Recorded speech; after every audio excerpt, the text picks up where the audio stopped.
Hello guys! Hello!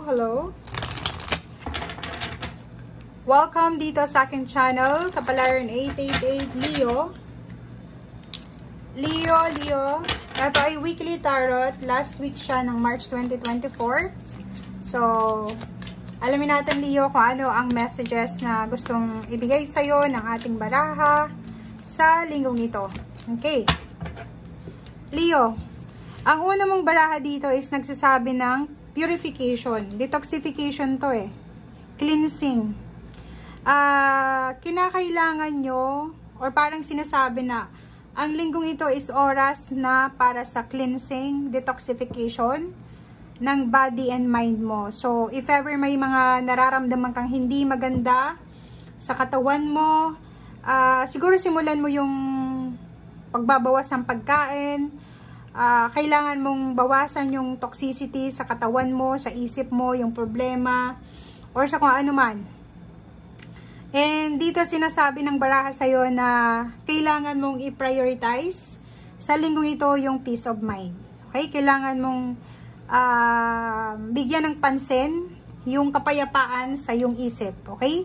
So, yun yung pinaka-importante sa'yo sa linggong ito na kailangan mong bigyan ng pansin is yung detoxification, rejuvenation, pagpapahinga ng iyong katawang lupa, isip, mental, at spiritual. Okay? Next is infinite supply. So, kung makikita mo dito this week, you are supplied and all of your tomorrow. So, wag kang masyadong mag-alala. So, if ever man na wala kang pera sa ngayon, medyo hindi maganda yung takbo or flow ng money mo or kung ano pa man, wag kang masyadong mag-alala. Kasi yun na nga, you are supplied, you are provided, okay? Ngayon at bukas. So, magtiwala ka lang. Gawin mo lang kung ano yung ginagawa mo sa ngayon or gawin mo lang, Leo, kung ano yung nararapat sa ngayon. Diba? So, kung alam mo naman sa buhay mo na wala ka namang tinatapakan or inaapakan na ibang tao, alam mo na makaka-recover ka. Okay? So, bodies of water, ano yung pwedeng maging kumbaga solusyon para mag-detoxify ka, or paano ba yung solusyon para maayos yung problema mo sa katawan, sa isip, sa kung ano pa man. Ito yun o, spend time daw malapit sa tubig such as lake, river, sa dagat para ma-recharge yung energy mo or yung batteries mo or yung katawan mo. So yun, para mag-detoxify ka, maligo. Kung walang dagat, malayo ka sa dagat, everyday maligo ka several times a day. Or yung sinasabi ng baraha, spending time sa tubig. Drink more water. Water detox or kano man na detox ang pwede mong gawin. Pwede ito sa linggong ito. Lalo na kung nakabakasyon ka, nasa bahay ka lang, pwede mo siyang gawin sa ngayon. Okay? Iniwasan mo yung pag-aalala. Okay.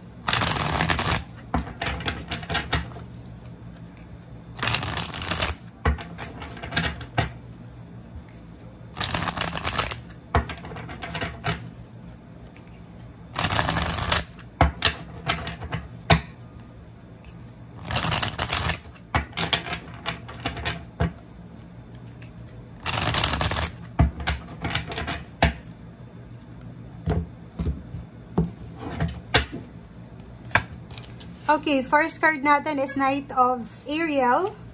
Second is 3 of Raphael. And next card is 2 of Gabriel. Oh. So, Leo, kung makikita mo dito, sinasabi na ang dami-dami mong gustong tapusin, 'di ba? Ang dami mong gustong ma-accomplish sa buhay mo. So, pwedeng isa sa dahilan kung bakit sobra kang stress, sobra kang nangangailangan ng detoxification, ay dahil sa ang dami-dami mong plano. Ang dami mong gustong gawin, simulan. Yung, ang tawag dito, gusto mong madaliin yung success, or pwedeng gusto mong tapusin yung dapat tapusin. Medyo napipressure ka dito. So, kailangan mo ng detalyo talaga, detalyadong plano. Kailangan mo ng detalyadong plano, and planuhin mo kung ano yung mga steps na kailangan mo or kakailanganin mo. Okay? Nakikita natin dito na you are guided, you are supported, you are protected ng ating Panginoon, ng ating universe, guides, spiritual helpers. Huwag kang mag-alala. Lahat ng yan, pwedeng ibigay sa'yo as long as na ginagawa mo yung best mo or yung part mo. Okay? 3 of Raphael, this week, may mga rason kung bakit kailangan mo mag-celebrate. This week, sinasabi ng barahan na may rason para mag-enjoy ka, may rason para mag-celebrate ka, and it's either may mga good news na matatanggap ka sa linggong ito, it's either happy announcement tungkol sa kasal, relationship, sa anak, or pwedeng tungkol sa pamilya, kasal, pagbinyag, pagbubuntis, panganganak, or kaano pa man. And last card natin dito sa second deck is 2 of Gabriel. So, yun. Huwag kang mawala ng pag-asa. Yun na nga yung sinasabi na may infinite supply. You are supplied for today and all of your tomorrows. Diba? Ngayon at bukas, ikaw ay bibigyan ng ating Panginoon. So, gumawa ka ng isang desisyon na alam mo na best na ito ng best of decision. Diba? So, halimbawa, maging ambitious ka, maging bold ka, kasi yun lang yung magagawa natin eh. 'Di ba? Kailangan nating lakasan ng ating loob, lakasan natin ng ating pakiramdam, kasi walang sino man ang pwedeng mag-push sa atin, kundi tayo lang, sarili lang natin. Okay? So, yun.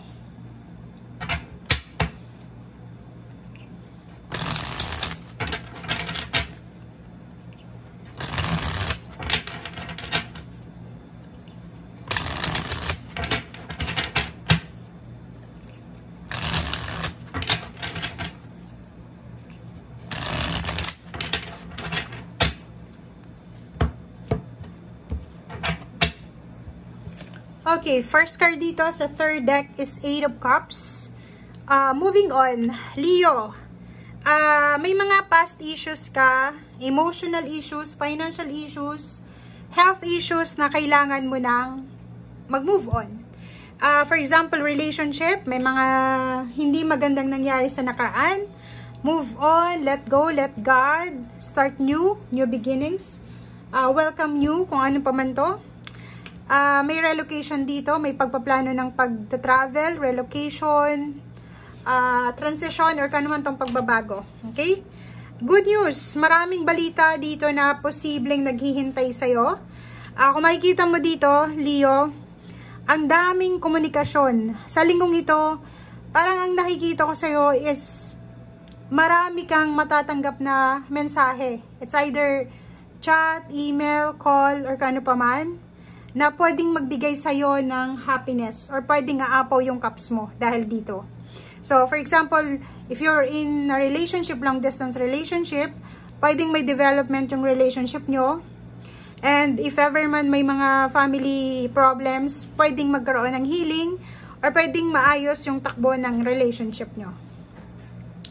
7 of Cups, and then 10 of Wands, and 8 of Swords. So, etong 3 cards na to, nagsasabi sa'yo dito guys na may choice tayo na gawin kung ano yung gusto natin. Okay? 7 of Cups, sinasabi ng baraha na etong tawag dito, 7 of Cups na to is yung choices natin, 'di ba? Yung choices and decision making. Etong 10 of Wands na to, sinasabi na yung mga parang anong tawag dito, obligations, multitasking, or kung ano pa man. So, sa linggong ito, may pagkakataon ka or may choice ka na makapagpahinga, may choice ka din na mag-multitask, may choice ka din na mag-slow down, parang ganon. So, sinasabi ng baraha sa'yo dito na may choice ka dito para mag-slow down, may choice ka din para ituloy kung ano yung ginagawa mo. Like, nagtatrabaho ka, ayaw mo ng break, eto yon, gawin mo. Pero kung gusto mo ng break, nandito yung baraha na sinasabi na pwede kang makapag-break. Hindi ka dapat nagmamadali o hindi mo dapat minamadali kung ano man yan. Okay? Queen of Swords and Hangman. So, nakikita ko sa'yo dito na may mga tao sa paligid mo, Leo, na parang kinukontrol yung decision making mo, which is, yun ang kailangan mong iwasan. Okay? 5 of Cups. And then, the Emperor. If ever may mag-offer sa'yo ng promotion sa trabaho or other kinds of jobs or kung ano po man, sinasabi ng baraha sa'yo dito na kailangan mong gawin ito para hindi ka magsisi sa bandang huli. Nahirapan ako kasi sinasabi ng baraha mo dito na pwede kang mag-slow down, pwede kang ituloy. Pwede mong ituloy kung anong ginagawa mo sa linggong ito. But if ever may mag-offer sa'yo ng immediate na response, like kailangan ka this week for part-time, pwede mo daw na tanggapin ito kasi baka magsisi ka sa bandang huli. Okay? Thank you guys. Bye!